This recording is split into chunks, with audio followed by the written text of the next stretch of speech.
Morning all! My thought process with this is, I've got a little bit more switched on to YouTube. I've started to think more about my titles, my thumbnails, that sort of thing. This title, no one's searching that. This ain't gonna get any views. The only time this is gonna get views is when my YouTube channel's already successful and people start looking through my older stuff. So it doesn't matter. Who cares that it's all in the same shirt with the same cup of tea? I might not even bother with tags, you know. I might just stick Teletech in the tags. This is a dead upload, but I want it on my channel. It's my thought process. It's my favourite video I've ever made, but I've got no way to tailor it towards like clickbait views and that sort of thing. So I'm just knocking it out, and then next Sunday we'll get back to normal videos that people want to watch.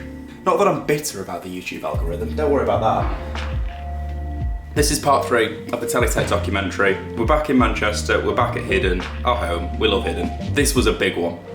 I've not even talked about the lighting or anything like that, but this was the time we just stood in the middle of Hidden. I was kind of filming, kind of working, but I was just looking up at this event like, holy shit. Jamie and Thomas smashed it. It was a good night. I was very proud of those guys. Had a good time. So this is part 3, end of the season, big December show. Hope you enjoy. Oh! If you have got this far, consider liking and subscribing. Maybe leave a comment. You don't even have to say anything, just stick some emojis in the comments. I'll still like it, I'll still pin it. It just helps out, you know. It just helps out.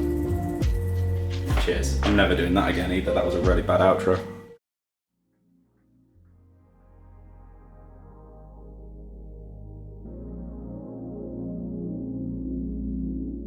It was stressful. So to kind of come back from that to knowing that in a month's time we had another show that was even more expensive, it was kind of daunting, and it kind of hit us that we hadn't planned it as well as we should have, and we kind of let the excitement get to our heads a bit when booking in these shows. So going into the Boston 168 and Regal show, it was our second show where we didn't break even, but as soon as it came to the night, that was all forgotten about. I think without a doubt, that was the best show we've done to date.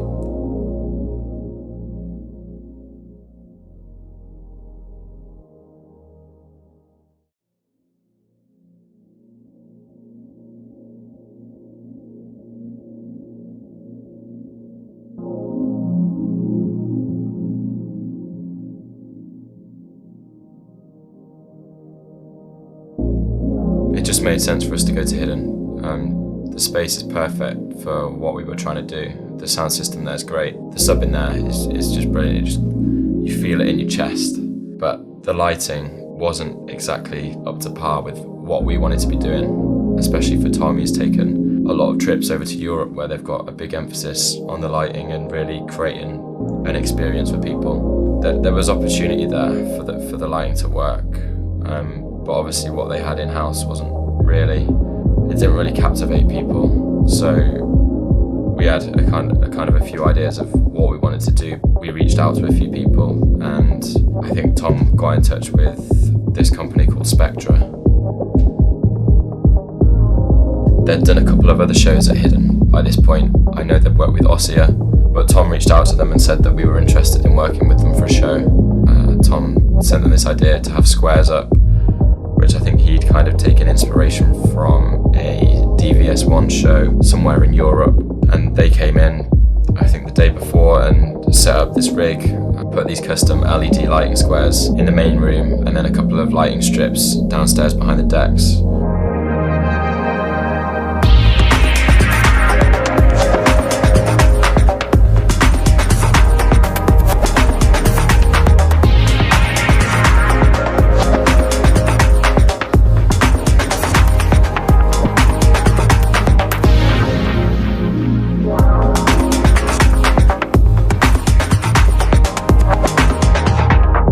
Yeah, we made a good friendship there, and we brought them in back for the second show at Hidden in December with Boston 168 and Regal, and they did it slightly differently. We didn't have squares this time, they just did straight lighting strips, but facing out and facing back.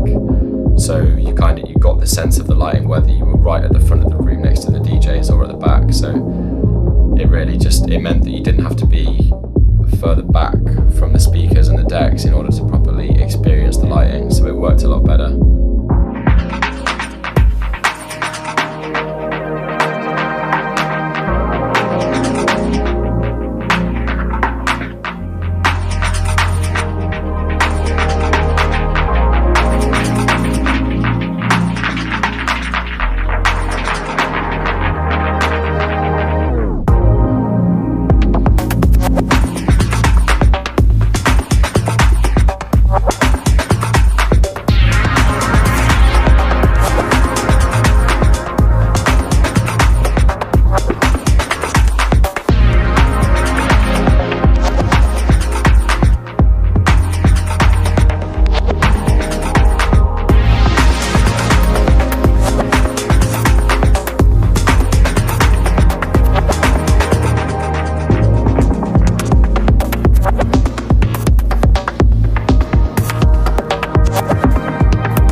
really, really, really big ups to Boston 168 for their live set and for Regal after. With the music from them and the lighting from SPEKTRA, the atmosphere was just completely on another level. We had guys message our Facebook page saying that it was the best club night they've been to in the UK, which, to just be sat at home the day after an event, you kind of have this deflated feeling like you've been working up for this for so long and then it's just been and gone, and it's almost kind of deflating. But to be sat at home and get these messages through on your phone, and you know, we had a guy come over from Ireland and say that it's the best night he's had in the UK, so it just makes you kind of grateful for everything that we're able to do, and that's why we do this shit.